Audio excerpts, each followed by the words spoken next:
মানিকপুরের রাস্তাটা কোন দিকে? এইদিকে কাউকে লুকাতে দেখেছো? কি হলো দেখেছো?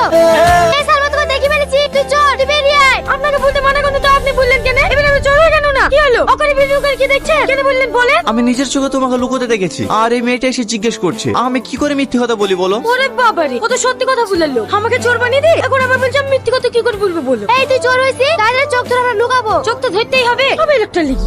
তোমরা সবাই চুপ করো। এই ছেলেটা কলকাতা থেকে এসেছে, তোমাদেরকে কিছু বলতে চাই, কথাটা মন দিয়ে শোনো।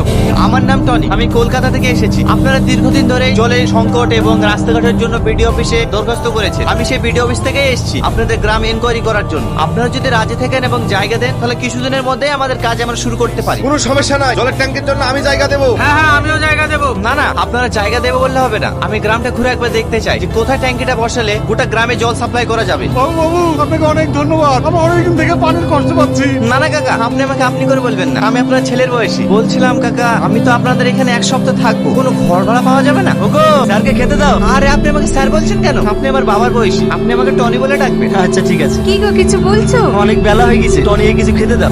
কাকিমা, ব্যাগটা ঘরে নিয়ে যা। বুড়ি, মাছের বাটিটা নিয়ে আই তো। এলেন পানি খান। তুমি এ বাড়িতে? এইটা আমাদের বাড়ি। ও, বলছি আমাকে ক্ষমা করে দিয়ে। কিসের ক্ষমা? সকালে আপনার সাথে যে খারাপ ব্যবহারটা করেছি, এতে আমার খুব খারাপ লাগছে, তার লেগে। অবশ্যই ক্ষমা করবো। তার আগে বলো, তুমি আমাকে যে জলটা খাওয়ালে, এই জলটা কোথাকার? কেনে ঘাটের পানি? খেতে কি আপনার কোনো অসুবিধা হয়েছে নাকি? না না, অসুবিধা হবে কেন? মা, ও দেখো কলকাতার বাবা বসে আছে, কি কোনো ঘুমায়নি? ওরা সব ঠান্ডা ঘরে ঘুমায়, আমাদের এই ঘরে ঘুম আসে? তালের পাকা ঠান্ডা হাওয়া বাবুকে দেখলে হয় না? তুই ঠিকই বলিস বুড়ি, বেচারা গরমে কষ্ট পাচ্ছে, যা পাখাটা দিয়ে গা। আপনার গরমে ঘুম আসে না তাই না? এই নেন, এই পাখাটা দিয়ে হাওয়া খান, তাহলে ঘুম চলে আসবে। এটা দিয়ে? আরে ওরকম করে হাওয়া করে না, এই দেখেন আই করি। এইভাবে বাতাস করবো তো ঘুমাবো কখন? আপনারা শহরের মানুষ তো, তাই আপনাদের অভ্যাস নাই। আমার মা আমাকে সারা রাত হাওয়া করে, আমিও ঘুমাই, আমার মাও ঘুমায়। কি একটু অসুবিধা হবে? এই 7 দিন তো দেখতে দেখতে কেটে যাবে। যাও তুমি ঘুমিয়ে পড়ো।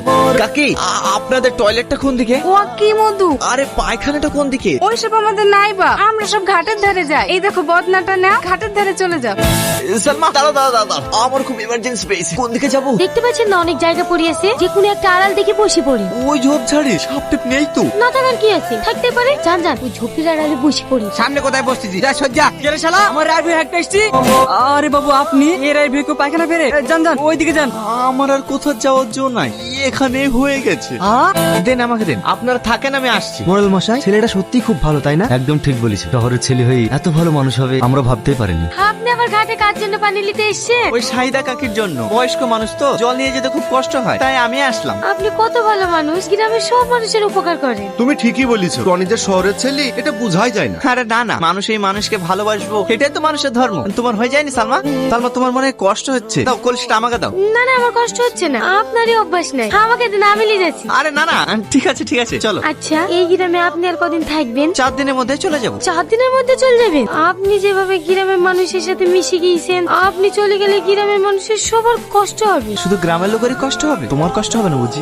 হ্যাঁ, আমারও হবে। তাই নাকি? তাহলে এই গ্রামে বিয়ে করে থেকে চাই, তাহলে তোমার আর কষ্ট হবে না। আপনিও না? আপনাদের স্বার্থে আপনাদের গ্রামে যে জল ট্যাঙ্কি ও রাস্তাঘাট ঠিক করার জন্য যে ডিলটা ফাইনাল হয়েছে, সেটার জন্য আপনাদেরকে কলকাতায় যেতে হবে এবং সেখানে গিয়ে সই করতে হবে। আমি বাপের কালে গাড়িতে চড়িনি, গাড়ি দেখলে আমার বুক ধড়ফড় করে। আমিও যেতে পারবো না বা, গাড়িতে চড়লেই আমার বমি হয়। টনি, এরা তো কেউ যেতে পারবে না, এখানে সই করে নিয়ে গিয়ে তুমি জমা দিলে হবে না? বই করলে কোনো অসুবিধা হবে না তো? এই তোকে সই করতে বলছো, সই কর। মানিকপুরের প্রত্যেকটা মানুষকে বলছি, 1 ঘন্টার মধ্যে পুরো গ্রাম আমার খালি চাই। এখানকার প্রত্যেকটা বাড়ি ঘর ভেঙে আমি আমার ফ্যাক্টরি বানাবো। এই বাড়ি ভাঙে ফকটিয়া পেয়েছি না, তোকে এর আগে মানা করেছিল, আবার এসছি। কি বলছেন মডেল সাহেব? আপনি তো আসার সুযোগ করে দিয়েছেন। কি বললি তুই? ধনীকে দিয়ে তোদের পুরো গ্রামকে গ্রাম ফিতে করে নিয়েছি। খবরদার একটা ভালো ছেলে নামে দুর্নাম করবেন না। তোর তো গায়ে বাঁধবে, কারণ তুই টনির প্রেমে হাবুডুবু খাচ্ছিলিস।